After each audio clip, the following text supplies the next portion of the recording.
Bom dia, quase boa tarde. Passando para conversar um pouquinho com vocês, um quesito crucial, pelo menos para mim. Os 55 anos e mais alguns. Quem chegar pode se sentir acolhido, tá certo? A proposta realmente foi inusitada. Estávamos vindo de um cliente quando de repente, subitamente, levei uma queda e aí percebi que o tempo é veloz e o tempo chega numa velocidade imensa. E como reagir às questões da mudança física, da mudança de compreensão da vida com a idade, não é? Eu fiz agora 57 anos em maio e alguns acham, nossa, você parece ter bem menos. E alguns falam também, você parece ter um pouco mais. Mas é isso, né? A percepção do tempo e da compreensão de que cada um faz da passagem do tempo é extremamente subjetiva. A proposta dessa conversa hoje é realmente dizer que se não morrermos jovens, iremos envelhecer. E como é que a gente está gerenciando esses 55 e alguns mais? No meu caso, 57, né? Como é que a gente está conseguindo abstrair o prazer da vida e conciliar as emoções, os encontros, as tarefas dentro de um universo novo e de algumas limitações também, porque acontece no processo do envelhecimento. Quando me disseram, Célica, fala como é que você gerencia essa questão das mudanças físicas e tudo mais. A princípio, eu não percebi que estava no gerúndio já envelhecendo, quando me confrontei com algumas limitações. Por exemplo, para agachar, para pegar um objeto assim mais distante de mim. O joelho não responde mais com aquela exatidão, não é? Estou saindo hoje, praticamente hoje, de uma labirintite severa, coisa que até então não me acontecia com frequência e tem acontecido. Minha querida Galba está chegando. Prazer enorme, meu amor. O tema hoje é como a gente está lidando com os anos que estão chegando, com o envelhecimento. E a gente sabe que, claro, o conceito de velho, ele mudou substancialmente da própria década passada para agora. Eu lembro que na minha infância, uma pessoa com 50, 55 anos era considerada como uma pessoa idosa, uma pessoa velha. Então a gente já se reportava a ela como senhor, senhora. Prazer todo meu também, Galba. Senhor, senhora. Então assim, era uma coisa que a gente já entendia que começava o fim aos 50 anos de idade. As senhorinhas já na cadeira de balanço, fazendo seu crochê. Oi, Cláudio. Fazendo seu crochê, conversando coisas dos netos e das netas, muito sedentários, né? Até a minha infância os idosos eram muito sedentários. E eu, como pré-idosa, eu entendo que esse conceito, esse modelo, ele mudou substancialmente. Observe que em algumas empresas, elas priorizam contratar pessoas com mais de 50 anos, em função da experiência construída, em função de saber lidar com situações súbitas, gerenciar bem as emoções. Então, isso mudou substancialmente. E observem também que as pessoas com a idade mais avançada, nos moldes do século passado, elas estão em plena atividade. Estão em plena atividade. Tem um grupo que eu sigo aqui no YouTube, que é 60+. E que a gestora desse projeto, ela está infinitamente pronta, acesa, disponível, com novos projetos sistematicamente. Então as coisas acontecem nesse formato de mudança de paradigma, mudança também do nosso modelo mental, do nosso mindset. Como é que eu encaro ter 57 anos, por exemplo? Como é que eu encaro numa sociedade tão ainda cheia de conceitos pré-fabricados, pré-formados, como é que eu encaro o fato de não pintar mais os cabelos, não é? E assumi-los como cabelos grisalhos que de fato são. É um processo, viu, gente? É um processo complexo e a gente tem que ter uma autoconfiança legal, porque os comentários irão surgir, comentários que nos aproximam do bem-estar, mas também comentários que nos deixam cabisbaixos, tristinhos. Mas é o preço de você mudar a referência até então que se tinha da pessoa de mais de 50 anos. Então hoje, a minha irmã, ela é personal trainer e ela trabalha com a clientela diferenciada, 70 a mais. Então os idosos que ela acompanha, eles estão, em sua maioria, extremamente saudáveis, né? No tocante às funções intelectuais, cognitivas, físicas também com certa limitação própria do processo de envelhecimento, mas que estão aí dando um show de vitalidade e mostrando a essa galera jovem que a gente tem que entender que, se não morrermos jovens, iremos envelhecer. E como se preparar para essa fase da vida, que para alguns de nós pode ser uma fase muito nobre. Betinha, bem-vinda, minha querida. É o processo do envelhecer, a nossa conversa. E a gente entende que, em primeiro lugar, é necessário que nós tenhamos uma relação conosco de extrema confiança. Que nós entendamos que isso aí é um processo natural. Ninguém tem 20 anos para sempre, ninguém é jovem a vida toda, e a gente tem que buscar dentro de nós as ferramentas necessárias para que a gente consiga, de fato, envelhecer bem, né? Buscar manter a saúde física, mental, emocional, cuidado com a alimentação. Gente, nós somos o que comemos. Então, eu até 30 anos de idade, 40 anos de idade, até 50 anos de idade, eu comia uma barra de chocolate inteira. E eu sei que agora eu não posso mais fazer isso. Não posso por N questões. Inclusive porque agora eu estou tendo predisposição a crises do labirinto, né? O labirinto inflama por N aspectos, inclusive a questão alimentar. Então, a gente tem que rever o que a gente pode desenvolver e fazer com facilidade, o que a gente pode adaptar a nossa capacidade física, inclusive, e o que a gente pode criar em cima das situações limitantes. Porque também há crenças limitantes, né? A pessoa velha não produz, a pessoa velha tem que ficar em casa, né? E essa coisa não cabe mais quando você se reúne com grupos de pessoas com a faixa etária de 60 anos, por exemplo. Eles estão em outra pegada, eles estão com uma outra percepção de mundo, de vida, entendeu? Eles estão correndo na praia, pela manhã, à noite, eles estão totalmente conectados com o bem viver. Claro que também para isso houve uma preparação, inclusive financeira, claro, né? Mas você percebe que os desportistas, por exemplo, estão aí, dando show com 60 anos de idade, 65 anos de idade. Então a gente tem que entender que envelhecer é sim um privilégio, é um grande privilégio, e que possamos fazer desse processo, dessa chamada boa idade, que até então era a terceira idade, não é? A gente tem que fazer isso aí um momento mágico, engrandecedor, não perder a curiosidade sobre questões da vida, não prender a desenvolver tarefas novas, ficar sempre descobrindo e se encantando com o processo chamado vida.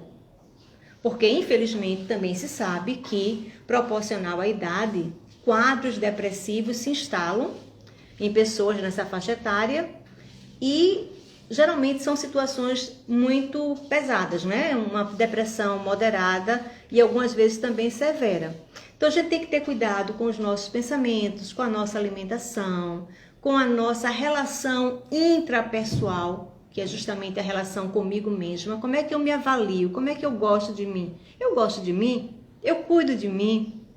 A minha relação com quem convive comigo, a minha relação com os clientes, a minha relação com a família, tudo isso é super importante para que consigamos, de fato, envelhecer bem e sempre valorizando um quesito que eu tenho falhado bastante, a atividade física. A atividade física é tão crucial quanto o alimento que você ingere. É super importante que nós consigamos nos manter ativos, nos manter se exercitando, para que a gente consiga manter a musculatura, o tônus muscular mais saudável, né? A flexibilidade mais arrojada. Que consigamos também, nessa atividade física, liberar os hormônios do bem-estar, gente. Que a Suzana tão bem definiu como dose, né? Dopamina, ocitocina, serotonina e as endorfinas do bem. do estar bem, do feliz, né? Do estar feliz. As pessoas felizes, elas, além de adoecerem menos, elas incomodam menos. Elas estão felizes, estão bem, não estão preocupadas com você, o que você deixou de fazer, não ficam colocando você na berlinda. Elas estão voltadas à excelência na qualidade de vida delas e também com quem elas possam proporcionar esse bem-estar. Isso não é uma coisa só de conto de carochinha, é uma questão de modelo mental. Como é que eu encaro, embora eu me sinta internamente com 15 e 20 anos, mas eu tenho certeza que eu tenho quase 60 anos. Então eu não posso mais fazer piruetas, né, brincadeiras em sala de aula como eu fazia com meus 30 anos de idade. Eu não posso abraçar um projeto que demande de mim atividades manhã, tarde e noite. Vai ser impraticável.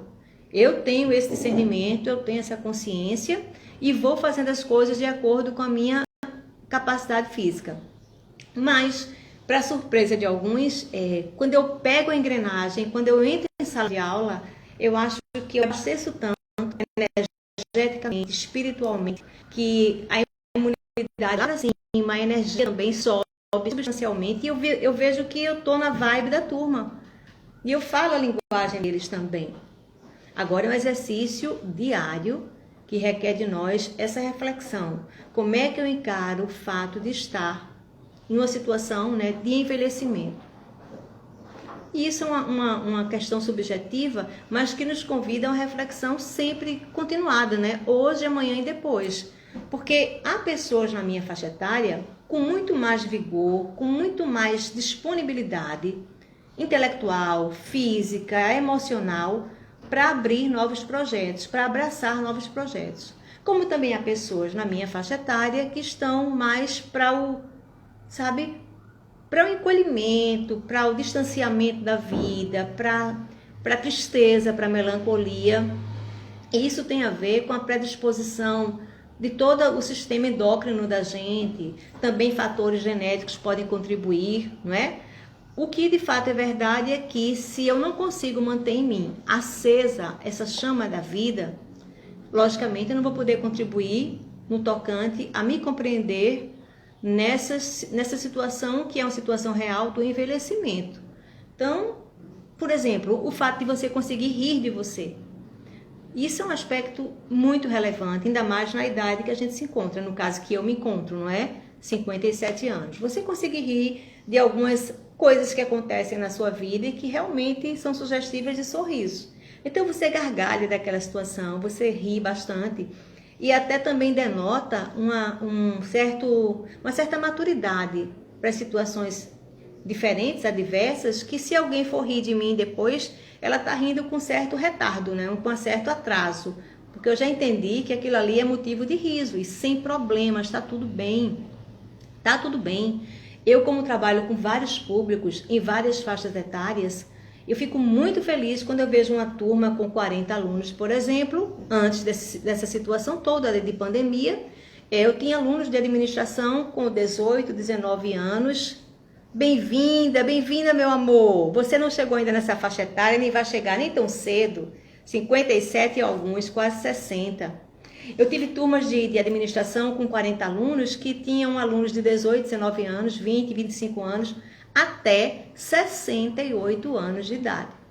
Então, isso enriquece o grupo, enriquece toda a visão de mundo que as pessoas vão tendo, não é? E a inserção e o envolvimento de uns com os outros, porque hoje a faixa etária não é mais vista como preconceito nas salas de aula.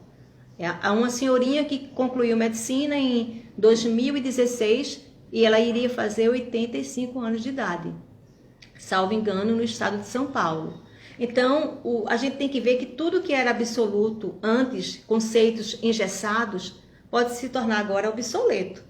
Então, como é que a gente consegue extrair o prazer da vida depois dos 55 anos de idade? Não tem fórmula pronta, não tem. Mas que consigamos manter o interesse inclusive no aprendizado. Eu adoro aprender, eu adoro ler, eu adoro ouvir pessoas e suas histórias. Eu tive agora no município até ontem, né, para levar um projeto de treinamento para lá, E o quanto eu aprendi com o próprio gestor do município.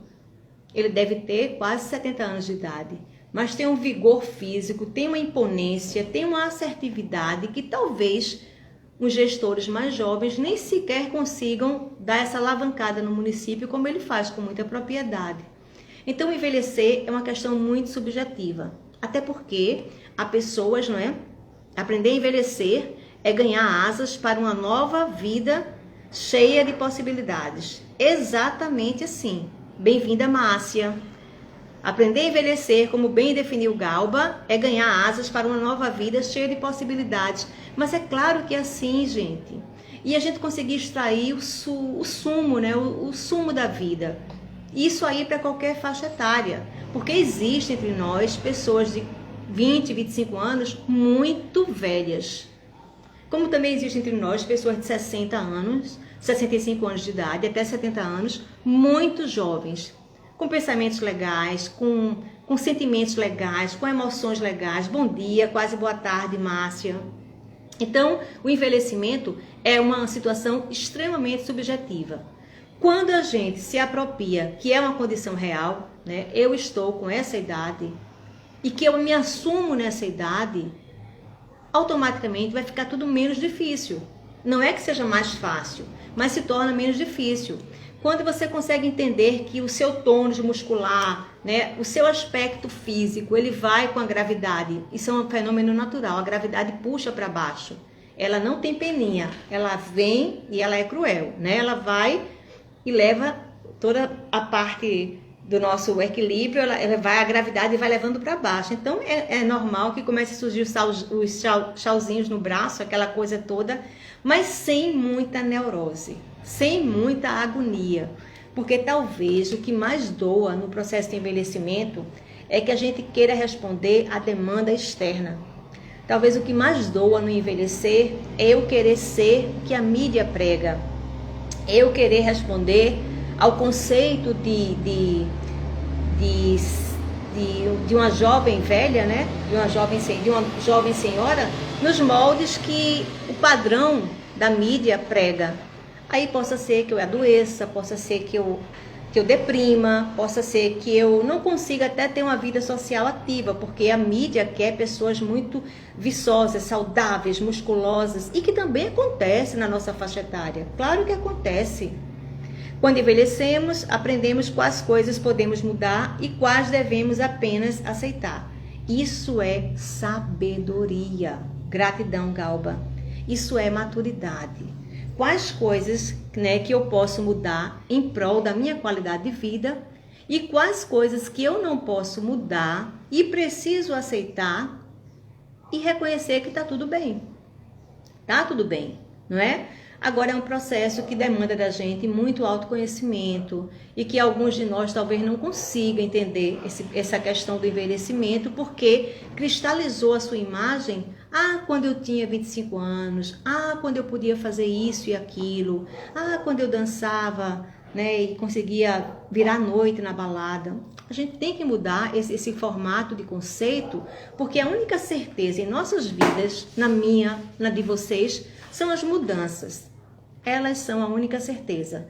Se você cristaliza um conceito, se você cristaliza uma ideia, se você tem uma opinião formada sobre tudo e não está aberto a mudanças, aí o impacto do envelhecimento vai ser infinitamente maior. Claro que vai ser bem maior, né? Se eu acho que tem que ser assim, vai ser assim, pronto e ponto final.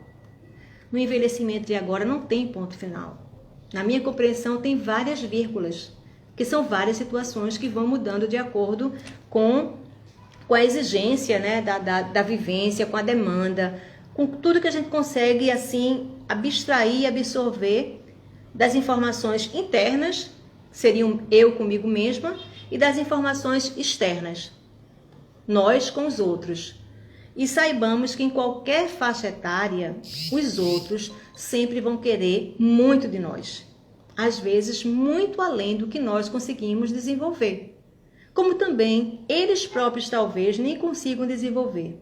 Os outros são muitos e querem muitas coisas. Então eu aconselho, baseado na minha experiência pessoal, que talvez sirva para mim, mas não sirva para você, que a gente não se baseie em referência externa, nem no início, nem no processo de envelhecimento. Se baseie no seu fluxo interno. O que é que você pode entender que está te fazendo bem? O que é que você pode contribuir para melhorar esse bem-estar? E onde você pode também entender que precisa melhorar. É uma autopercepção, é um autoconhecimento extremamente alinhado com a veracidade. Como é que está o seu fluxo interno? O que você pode desenvolver com a sua energia mental, física e psíquica, você desenvolve. O que você necessita melhorar, você vai também melhorar, porque tem um comando interno que é muito sábio. Envelhecer é redescobrir a vida com os olhos da sabedoria. Claro, gente. E a sabedoria, ela é o plus, ela é o master. Ela tem, assim, um valor imensurável. E a sabedoria por si só não tem como você comprar no mercado. Não existe sabedoria de mercado, né? Em caixinhas. Existe com as vivências, existe com o amadurecimento, com os ganhos que a vida te proporciona, com as perdas que a vida também te proporciona. E o colar agora insistiu em cair, mas não tem problema, a gente tenta colocar assim ou não colocar mais. Mas a questão é essa, como é que a gente lida com essas situações que a vida nos coloca e às vezes de modo muito súbito, muito súbito. Eu tenho que fazer as coisas porque, né, a demanda pediu, porque existe também uma exigência minha.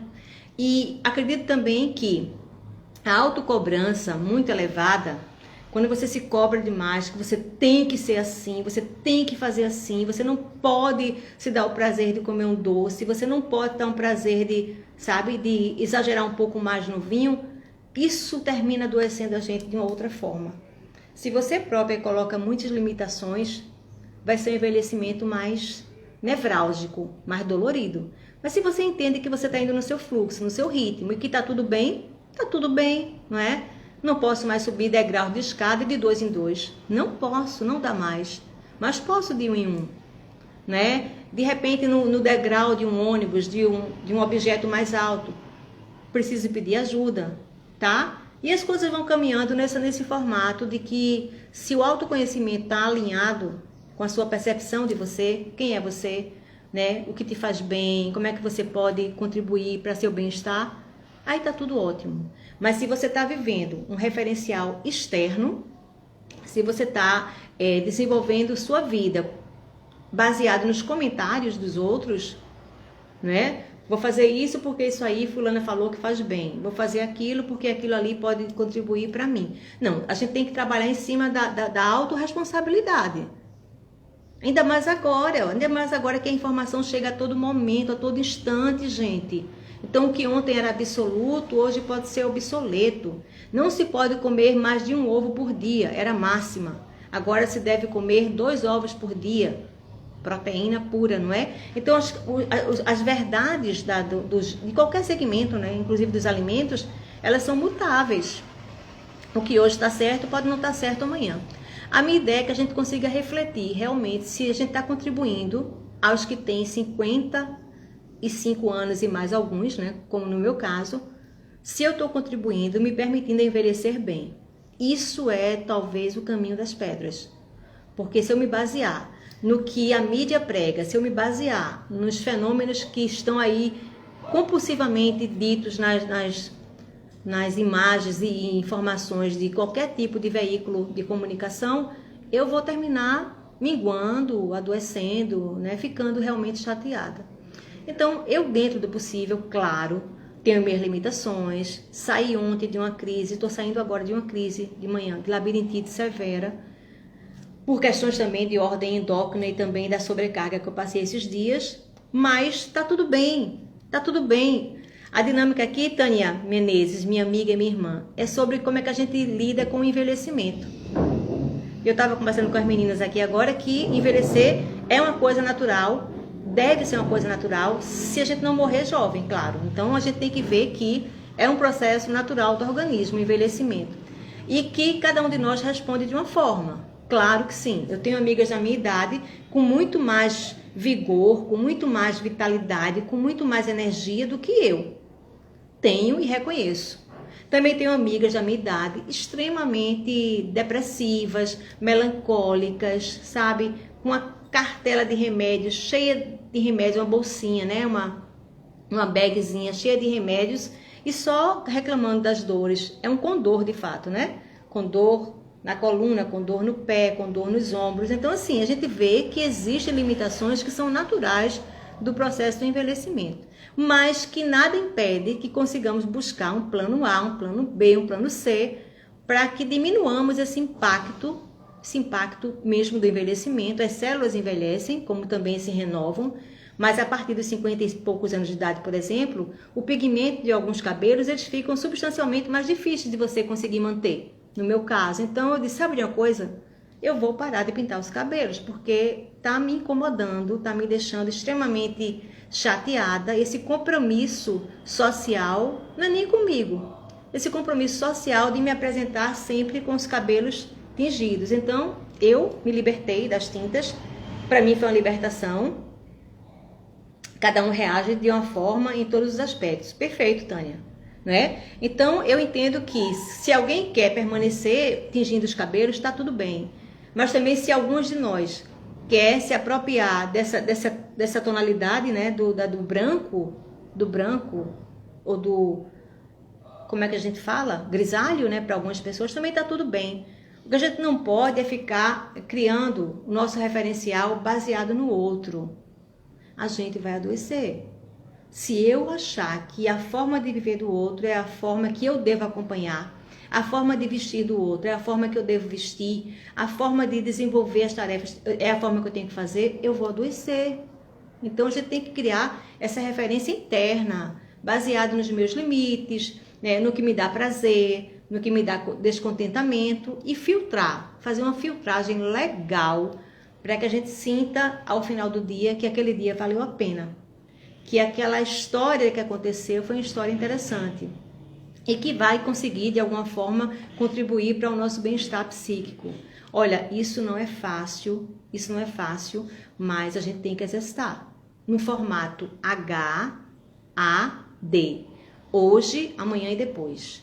Hoje, amanhã e depois. Sempre percebendo, será que eu consegui realmente dar o melhor de mim hoje, dentro das minhas limitações? Será que eu estou bem, eu consigo estar bem comigo? Não é? Porque não abramos mão dessa referência do outro, não. Quando envelhecemos, segundo Galba, ganhamos o presente mais bonito da vida, que é o amadurecimento. Eu concordo plenamente. O amadurecimento, ele nos convida a extrair o máximo das experiências da vida. E também a entender que há momentos que a gente vai cair, que a gente vai se decepcionar, que a gente vai perder afetos ou perder pessoas, né, de nossas vidas, mas que está tudo bem, porque é o processo de viver, exige isso da gente, né? Amadurecer. Mas tem pessoas que chegam à nossa idade, Galba, que talvez elas não consigam amadurecer. Elas envelhecem verdes, porque não se permitem entender que é um processo de construção subjetiva. Ninguém pode amadurecer o outro, ninguém pode desenvolver o outro. Cada um vai amadurecendo de acordo com a sua experiência, com o que você extraiu de conceitos para a sua vida, da sua higiene mental diária, porque isso aqui é sagrado, gente, isso aqui é um poço de saúde ou um poço de doença. Os pensamentos que a gente traz para nutrir a nossa alma, né, a nossa átma. E não tem receita pronta, não tem nada pronto. Cada dia mais eu vejo que não tem receita pronta. Tem essa conexão de cada um de nós conosco mesmo, entendeu? Sarinha, minha querida, aqui você é uma criança, muito bem-vinda. Não tem receita pronta para o envelhecimento. O que tem é a gente tá entendendo que estamos aqui, né? No caso, os que têm mais de 50 e poucos anos, como eu, estamos aqui e estamos buscando manter a nossa saúde mental, que esse é o nosso bem mais precioso. E as pessoas maduras conseguem entender que esse bem é precioso. A saúde mental da gente, a higiene mental, a gente guardar as emoções, as vivências que contribuem para a nossa lembrança boa da vida, né? As coisas boas da vida. O que não nos fez bem, ou que não nos fará bem, a gente vai filtrando. A galera jovem como Sarinha, por exemplo, ela já está entendendo que realmente a vida pede da gente Essa coisa da higiene mental, da valorização do que é bom, do que é belo e que a gente possa contribuir para o nosso bem-estar e para quem vive conosco, tá? Então a ideia é essa, são muitas informações, a gente está impregnado de informações. E eu me preocupo porque de repente as pessoas mais sensíveis ou mais inseguras vão querer responder à demanda externa, vão querer responder ao que é certo para a mídia, ao que é certo para as atrizes de novelas e que pode não ser para a gente, né? Eu particularmente tenho aspectos meus que eu não posso abrir mão, que eu não quero abrir mão. E eu não posso agradar os outros e desagradar a mim, em função dessa pressão, porque a pressão social ainda existe, tá, gente? A pressão social ainda existe, mas agora há um espaço maior para que a pessoa da boa idade, para que a pessoa que está nessa faixa etária, né, de 60, por exemplo, 60 a mais, ela consiga um espaço de vez, de fala, de voz, de projetos, e que os jovens também consigam entender que isso aí está agregando, está somando valores. Então, para mim, quanto mais a turma de sala de aula ela é mista, ela é mesclada, jovens, adultos ou pessoas com mais idade, isso eu acho fantástico. Quanto mais o universo de pessoas é muito múltiplo, a gente consegue desenvolver e aprender também com as situações das diversidades. Então, a ideia hoje era basicamente essa, terminei me alongando, que a gente não se preocupe. A gente tem feito muito isso. A gente que eu falo, eu talvez, e boa parte de nós. A gente se ocupa previamente. Ah, mas essa roupa não vai dar certo para mim. Ah, mas vão falar de mim que eu estou muito enxerida, que eu estou muito metida. Não, não é assim, né? Os outros vão sempre comentar, ou positivamente ou negativamente. Se nós temos o nosso domínio da maturidade, que a Galba bem mencionou, né? Se estamos de bem conosco, amadurecendo e entendendo essas nuances da vida, o impacto vai ser menor dos comentários dos outros, vai ser bem menor. Porque você está conectada com você, com o seu eu de verdade. Isso é que é mágico. Se eu estou conectada com o meu eu de verdade, os comentários dos outros podem vir até mim, tudo bem, eu vou filtrar o que realmente vai me engrandecer, vai me proporcionar maior bem-estar, e também vou colocar na caixinha dos objetos guardados ou talvez esquecidos, o que pode me prejudicar. Porque a gente não pode ter a nossa vida baseada em referência externa, não. É complicado. É muito complicado. Se eu me sinto bem usando um shortinho de jeans, se eu me sinto bem, né, usando um tênis, teoricamente, para os jovens, que hoje não tem mais isso, né? Hoje, as pessoas com 60 anos de idade estão lá caminhando, fazendo pilates, fazendo corridas também, praticando corridas, né? Então, assim, a gente tem que estar com a premissa primeira eu estou de bem comigo. Se eu estou de bem comigo, palmas, ótimo. Se eu não estou de bem comigo, eu preciso parar para conseguir me apropriar de mim, tá? É sempre um projeto de construção, é uma construção subjetiva, né? Eu falei quase agora, não tem receita pronta, é uma questão subjetiva, se apropriar de mim para que eu consiga então ir administrando os reveses que a vida vai nos colocar, porque vai nos colocar, isso é a única certeza, e extrair o sumo, extrair o bom dessas experiências, tá? E é um exercício contínuo e eu estou tentando fazer a minha parte, claro, não sugiro a ninguém uma reflexão em cima um comportamento em cima da minha reflexão, né? Sabe a reflexão acerca do envelhecimento, amiga? Exatamente, né? Eu estou colocando o meu ponto de vista, mas também estou receptiva a outros pontos de vista. Mas para mim tem me ajudado bastante e eu me apropriando de quem sou eu nessa idade, nesse contexto, né? E nessa fisionomia. Eu estou me apropriando de mim e estou guardando espaço para o auto-amor sempre. Para o auto-amor.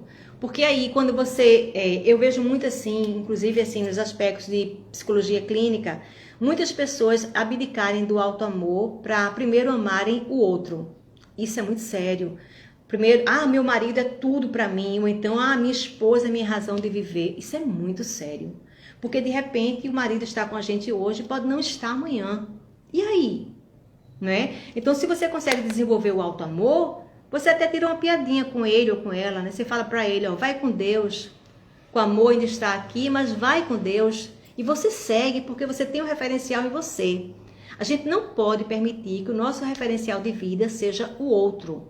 O outro que eu falo, o marido, o filho, o pai ou a mãe. O nosso referencial tem que ser nós, porque nós é que estaremos conosco durante toda a nossa vida. Não será o outro que vai estar comigo. Tem pessoas que não conseguem nem opinar a roupa que vai vestir, que espera a sugestão, a opinião do marido, da mãe, do irmão. Isso pode ser adoecedor.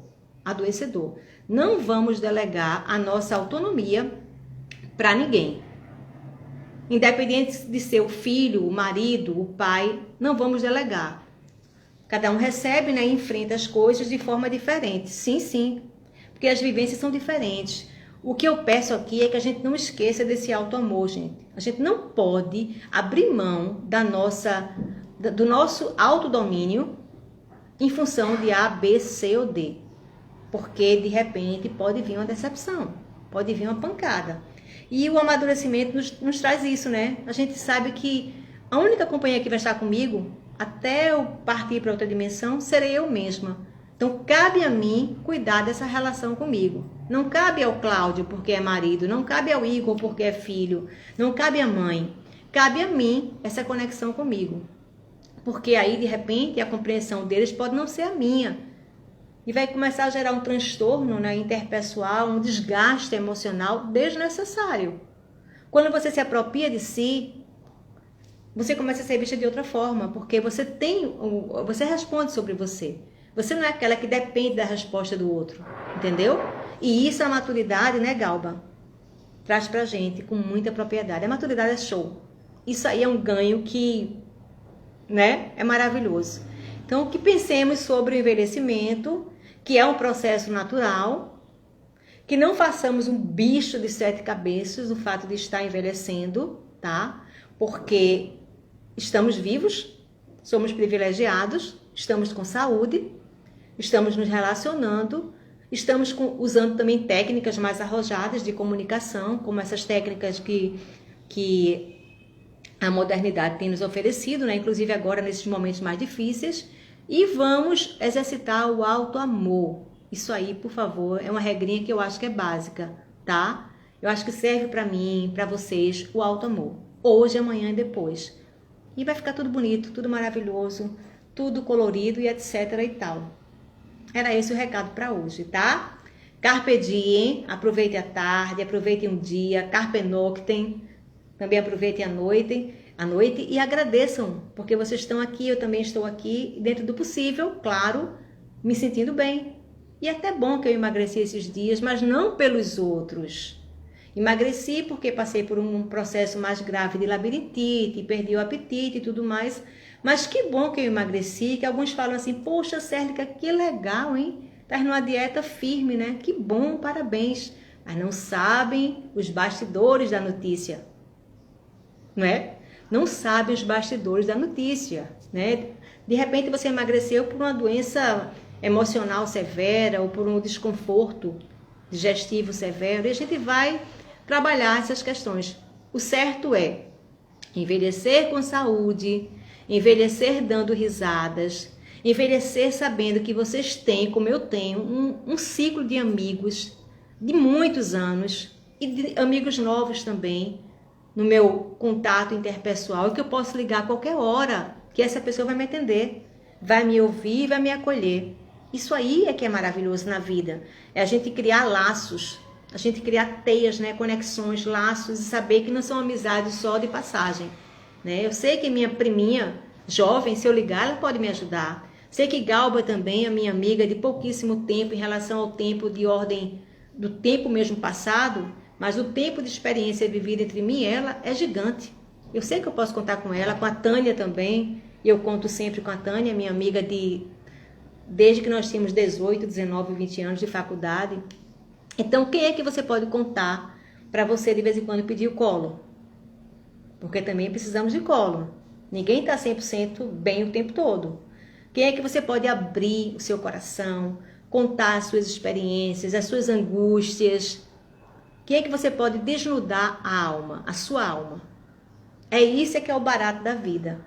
E ainda bem que eu posso desnudar minha alma para muitas pessoas. não só pelo quesito quantidade, mas pela qualidade das pessoas que eu construí um laço de amizade, de afeto, de reciprocidade mútua. Isso é que eu acho interessante.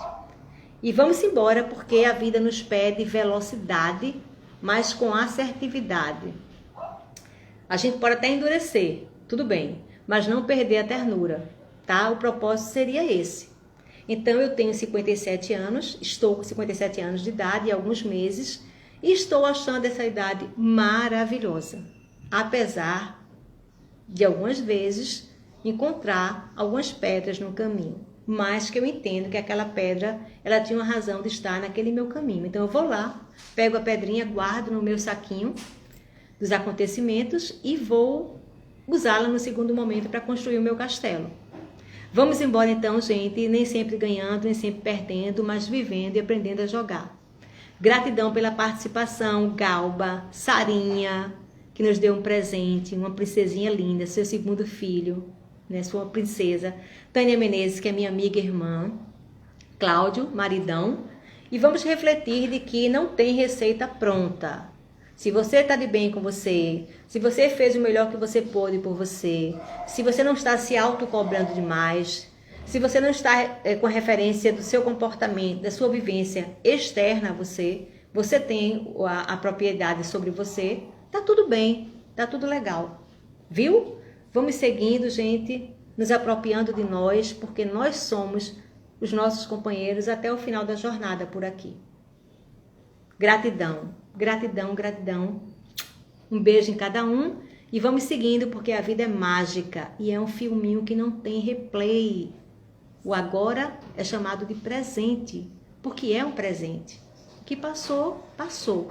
O que virá, a gente não sabe nada sobre o que virá. Então, vamos degustar, apreciar, saborear o presente chamado hoje. Um beijo. Obrigada, gente.